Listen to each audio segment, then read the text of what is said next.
castor oil for your face. Nature's Botox, it's often called.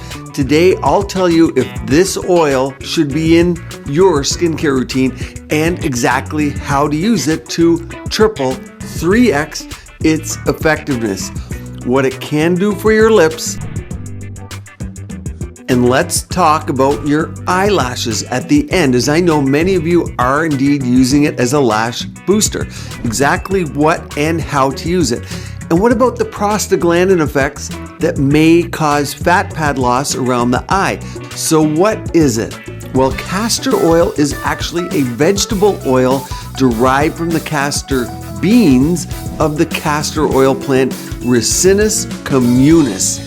Now, this castor oil plant is primarily grown in Africa, South America, and India. Nowadays, India is actually known as the world leader in castor oil production because of its favorable climate. They are making some of the best. You see, these seeds contain a high concentration of oil, and that's what we're looking for. It's extracted through a pressing or a solvent extraction process. Now keep this extraction in mind for later, as it's the key feature that you want to look for if you want to triple its effectiveness. How you get it is important, and I'll describe it. One of the historical uses of castor oil is as a laxative. Now, the active ingredient in castor oil, ricinoleic acid, stimulates the smooth muscle contractions in the intestines, in your belly, and that promotes bowel movements. Some people like that. But don't worry, when I'm talking about it on the lips, there's not enough there that's going to cause that problem, and it is golden on the lips, as I'll go through. Speaking on another note, did you also know that castor oil can induce labor? So, if you're pregnant, stay away from castor oil altogether. Now, what are the benefits of using castor oil on your skin, and why exactly is it called nature's Botox?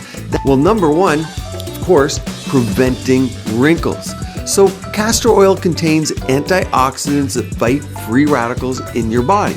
Now, free radicals are responsible for accelerating the aging process, making wrinkles appear sooner. But that's not why people find its effects are like Botox. It's because of the next 3 elements. Number one, fighting acne. Yes, Botox does that. But this may not be intuitive, as it's a very thick oil. But castor oil has antibacterial properties. So bacteria on your face can clog the pores and lead to acne. Now, it is a thick oil, but it just doesn't cause acne. And in fact, it can improve acne. It will not clog your pores. And don't take my word for it. Read the comments below this video when I'm done, and you'll see from those using it. Next is reducing puffiness. It does a great job as an anti-inflammatory, and that helps reduce swelling and puffiness. So some people even swear it removes skin tags and warts. But here's the kicker, moisturizing. Now, moisture keeps your skin looking young, shiny, maybe glass skin if you like that, and healthy. This is why it's primarily called nature's Botox. It's astonishingly effective as an emollient, and it plumps like filler and removes wrinkles like Botox. Think pesky lines, accordion lines, lateral to the nasolabial lines, lip lines, anywhere the skin is thinnest, and of course it absorbs so well. They will disappear quickly, and sometimes as quick as Botox. So that's where the name is derived from, those 3 properties, but this one in particular. Oh, and by the way, for you warm climate enthusiasts, it can soothe a sunburn as well. Many of you use aloe, but due to castor oil's anti-inflammatory properties, it eases the pain associated with the inflammation. But at the same time, it's so moisturizing, it reduces the peeling. And that's another aesthetic benefit. Now, I don't want you getting sunburns, of course, but if you do. Now, what about those dry lips? It's amazing. It's an amazing hack, and few people really talk about the magic here in the lips, but it's a very common ingredient in both lipstick and glosses. If you have dry lips, skip the color, use castor oil. But you may want to mix it with a better tasting oil, like coconut oil. Everyone likes coconut. The castor oil we want for our faces is produced by cold pressing castor seeds and then applying the heat. A little bit of heat. not using chemicals. So how do you use it on your face? Well, here's the thing. There's all kinds of products out there. You want to look for yours to be 100% pure organic, cold pressed, extra virgin, and chemical or hexane free. That ensures it's going to work. Number 2, castor oil is thick, so you should mix it with a carrier oil, at least to start with, before putting it on your face. I actually use it straight, but if you want to, you can put it with coconut oil. Almond is a good choice. Olive oil, there's many people that do that. You could also add it to shea butter for a little extra moisturizing effect. Often not needed, but some of you I know like that. Now apply this mixture to your face before bed. It's mostly a nighttime thing. After cleansing your skin, you then put on the oil, you leave it on overnight, or alternatively, you could wipe it off with a warm cloth after say 1 to 5 minutes. I like leaving it on overnight for most. It doesn't cause acne. You don't need anything before or after it, but if you have a light vitamin C or a hyaluronic acid like mine, apply that first, wait about 2-3 minutes, and then put this oil on top. That's a stunning combination. Oh, and here's another 3X tip. Keep it out of the sunlight. It does degrade. And so many people use their oils and then they forget about it for a month or two. You want it to be fresh. You don't want sunlight degrading it.